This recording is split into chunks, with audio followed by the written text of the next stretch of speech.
We're gonna show you how to install a fuel pump on pretty much any car. This one will be on a BMW, but the process is very similar whether you have an old BMW, newer one, or most cars. And that's not just like if you're installing drop-in fuel pump. Also, if you're installing an aftermarket fuel pump, this will work the same way. On this car, we're gonna throw a DW fuel pump in it. It's a 255, so it's not a direct OEM drop-in. But once we take the fuel pump hanger out and then put it back in, if you were doing just an OEM replacement, you could just do that. If you want to save a little bit of money, you can often buy aftermarket fuel pumps that come with a pump, assembly, lines, everything. It takes a little bit more labor, but it's a better long-term thing if you're gonna make more power with your car. This car was built 15 years ago, and it doesn't have door handles anymore. It's like the epitome of 2000. I gotta open it from the inside. So tool-wise in this car, I need a really big hammer. Screwdrivers are different sizes. I need a 10mm socket and extension, and also whatever fuel pump you use. If you get an OEM replacement, it's a big carrier. We're just using a universal kit. Universal kit does actually supposedly fit this car. So in this car, it's pretty easy to remove the seat. On different cars, it's different. This one you just, I would say you yank up, but this is not even installed right. I don't know why, it's super weird. Normally it's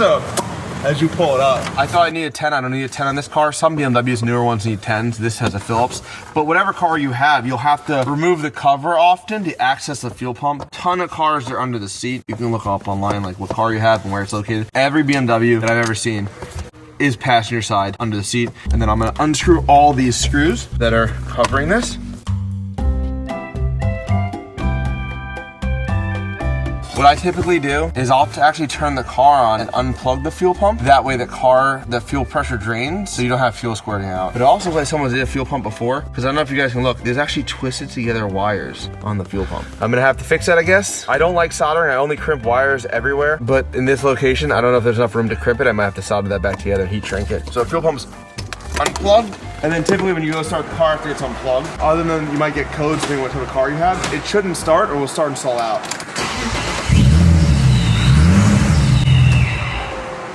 So that should be enough. Car stalls out. Now that this is all out of the way, we'll take the hose clamps off. That one was actually a little loose. It's also, I think, relatively safe to assume someone was in here before, being that the wire's a little sketchy. And depending what car you have, some cars might only have one hose here. Some cars might have two. If they're the same size, you're gonna wanna make sure to not mix them up, label them, do something. I'm also trying not to pry on this, prying on the chassis. And that's all the fuel we get out of it. The clamps is super common to drop them in, so I'll actually pull them out of the way. On almost every BMW, the way to get this thing out is by taking a big flathead and a big hammer, and it just spins counterclockwise. I'm hearing so much gas, I hope this does not have like a really full tank of gas. If you're ever gonna do this and your car still runs, you're doing this just as an upgrade, you should like drive your car till it's almost empty first. It will make your life a lot easier. Yep, full tank of gas. So this just sort of pulls out most cars. You gotta be careful, there's like fuel floats and stuff. Some cars have additional hoses going to it. Pretty interesting, this has like a zip tied freaking thing. If you have a car where the fuel pump assembly comes new, like you just buy a new stock assembly, it usually comes just like this. And you just sort of plop it back in, tighten it all up, and you're good to go. We'll explain in a few minutes how to do this and how to put the seal in properly on a BMW. Some cars have O-rings, some cars have different ways of sealing. This one actually has an aftermarket Walbro or some sort of pump in it already. Has this aftermarket hose on it. Actually dry rotting a little bit. Can you see it? Not really. Yeah. It's super common if you don't use the right hose. We only use hoses. When we do them, we only use PTFE hoses. If you buy like an off-the-shelf Walbro, you can actually get away with like a rubber-looking hose. It's not one from parts store. If you buy a parts store rubber hose, it will fall apart over time in the gas tank. You'll have random issues you can't figure out often. A lot of DW pumps come with them. That's why we like the DW pumps. They're 85 safe. Even if you're only gonna run pump gas, it's still amazing. To put this, it lasts forever. It looks like OEM. Some cars will have a hose like this, and if you have one of these, you gotta cut it with a razor blade to remove it without damaging the housing. If your car is a stock pump, you're gonna wanna sort of note how high it is in the gas tank. This level pretty much sits on the gas tank floor when this level on every single BMW. It's pretty important that you make the fuel pump height correctly. This hose clamp's not here from the factory. He cut this housing open, and then you'll often overlap it and put a hose clamp around it. By doing that, you can install this new fuel pump at any height. If you have an OEM pump, it might just plug in. We don't, so this one actually be wired in. We're gonna connect all these wires. It's actually crazy how much is cracked. And then people end up with like fuel pressure issues. This guy would have gone to tune his car, and then been like, your tune sucks. I typically cut these as close to here as possible. If you want to leave a little bit, that way you can always go back to stock fuel pump, you can. We don't solder anything here, we only crimp. This, I like to leave a little extra slack, that way we always have room. A lot of aftermarket fuel pump manufacturers give you a lot more space. because these wires are actually look like they're starting to melt, it's probably because of the shady wiring before. What a lot of people will do is they'll actually, it's called like sort of like doing a bulkhead. You'll nut and bolt the power wires through the housing. That way you have a great secure connection. It's a little bit annoying the way that I do it, but it's the safest way if you're upgrading your fuel pump to a larger fuel pump that has larger gauge wiring to not have a problem. So what I'll do is I'll drill 2 holes. I never drill them too close to the edge.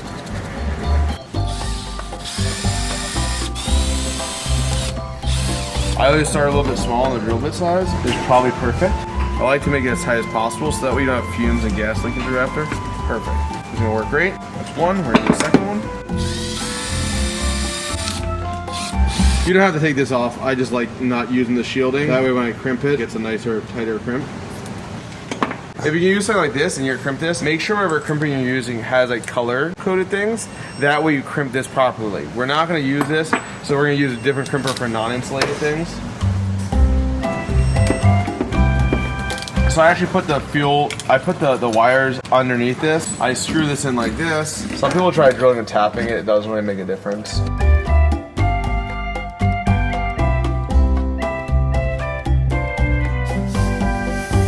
So I put a nut on this side, and I'm gonna tighten this up pretty good right now. You actually need 4 of these nuts though, like really, really small bolt. We'll show you why you need 4 in a second. I always try to mark the positive and the negative. Just note, once you do this, and then you get any gas on that, the Sharpie's gonna come right off. Sometimes we'll also, like, on top of writing it, try to scratch something in there just for future reference. God forbid this gets wet while I'm doing it. This also only works if you have a plastic top on your fuel pump. If you have a metal top, do not put power and ground through it. Use a factory wire. Can you imagine someone doing that? Burns their whole car down. Now the wiring is pretty much done. I need to get this hose over this. This side I know will go on pretty easy. That's really hard. So we heat this up under hot water and slam it on. This is always ridiculously hard. But I'm on there pretty good. We'll put a hose clamp on here just to be safe so it never comes off. I'm just gonna make this a little snug. I'm not gonna make it too tight because it's really gonna seal on the barbs. It's just gonna stop from popping off. If you have a normal rubber hose, you gotta make it pretty tight.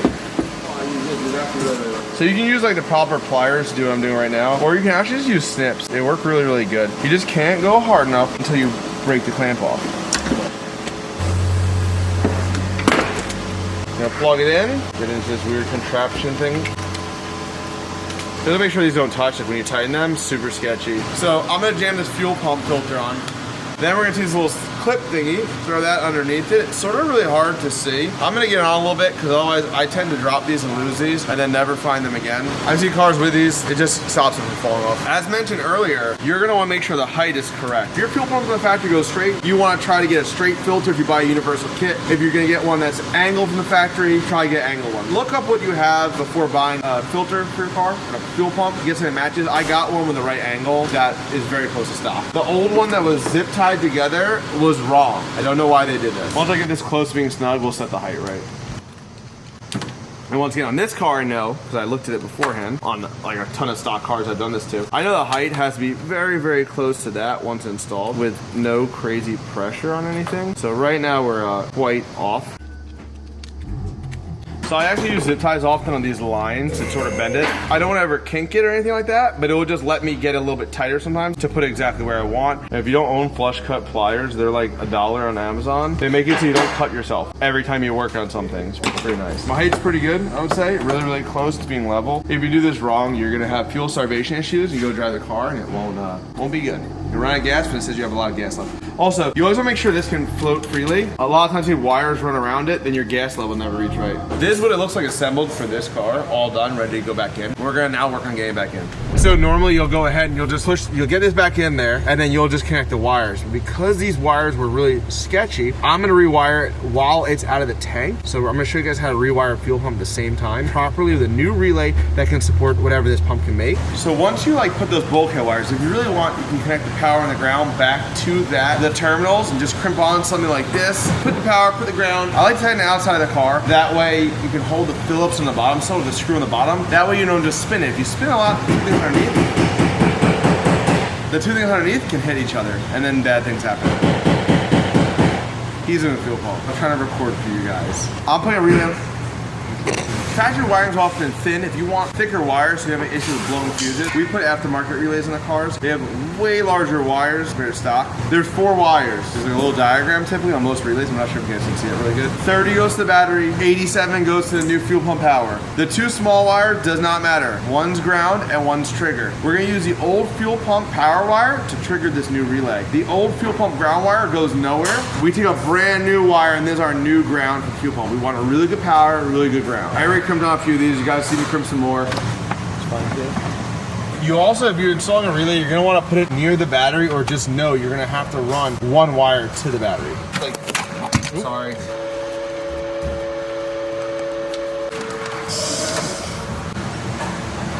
So I'm grounding both the ground for the fuel pump and the ground for the relay, both to a factory ground location. I'm also using that to mount the relay under the seat, sort of hidden. It's best to use factory ground locations and clean them first like a wire brush, instead of doing something like a new ground or self-tapper. Is never gonna be as clean of a connection. So this is the power wire that goes from the battery to the relay. So I'm gonna cut the power on the ground out of the old fuel pump wiring that is almost as old as I am.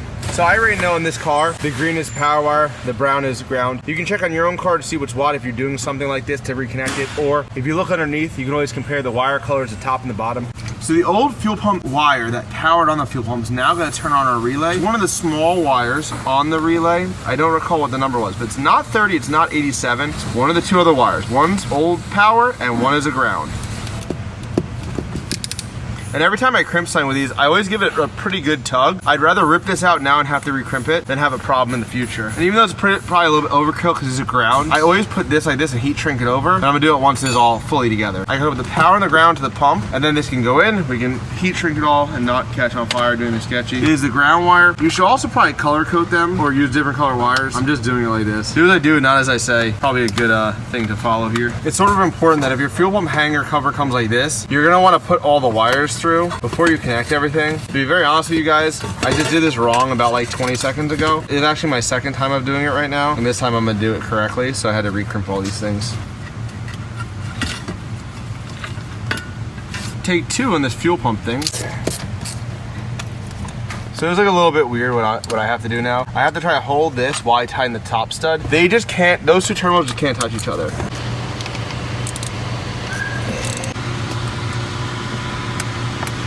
This is sort of a pain in the ass to assemble and put in, but hopefully the way that I did it, he'll never ever have to change the fuel pump again, and he'll be totally fine. You're gonna push down on a BMW fuel pump assembly evenly as possible. Make sure the seal on all sides is like you can't see it, it's nice and flush. Then the top piece, I like to put it on, spin it backwards first a little bit, and then I spin it forwards to make sure it's like nice and even. I put my finger in between the gaps to make sure it stays even the whole way down. You're gonna smack it on the hammer until the tone changes from like a soft tone, and it changes, stops spinning to tight. You put your finger around it, make sure it's all nice and flush, and then we'll hook the fuel lines back up. If you can, so this one's a little short, but I'll probably be able to cut a little bit off it just to get rid of this from people doing it so many times, smashing up. The return line looks totally fine, so we'll just leave that one. We're not gonna cut that one back down.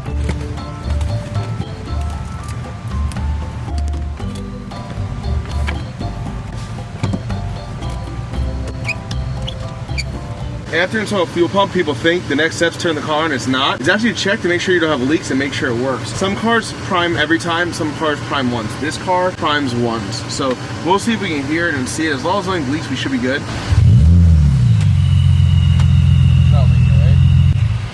Sometimes when you try starting the car after putting a fuel pump in, it actually like won't start for a minute. Don't get worried. If there's no leaks, keep looking for leaks and keep trying to start it. Sometimes it takes 10, 15 seconds of cranking if you really drain all the gas out.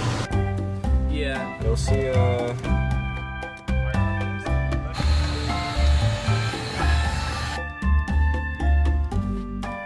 this car has no clips, so as crappy as it seems, just to leave this seat sitting like this, that is how the seat's gonna sit in this guy's car. You're gonna wanna also, depending on the relay kit you get, some of them have fuses built into the wiring. Some they just give you the fuse outside, you gotta crimp it in. This one you have to crimp it in, so. For most aftermarket fuel pumps, it's something in the range of 20 to 30 amp relays is more than enough. Just check whatever fuel pump you buy. The factory wiring often is not that good. A lot of people will just take the factory wiring, not doing this additional stuff, throw just a bigger fuse in it. Often get away with it. That's on you guys, take no responsibility. But a lot of people just do that and it's pretty good, but the wiring's often really thin. For like a big 85 pump, it's sort of a necessity to do this. Look at the manufacturer's suggestions and go from there in terms of what fuse you use. Hope you guys learned how to install a fuel pump.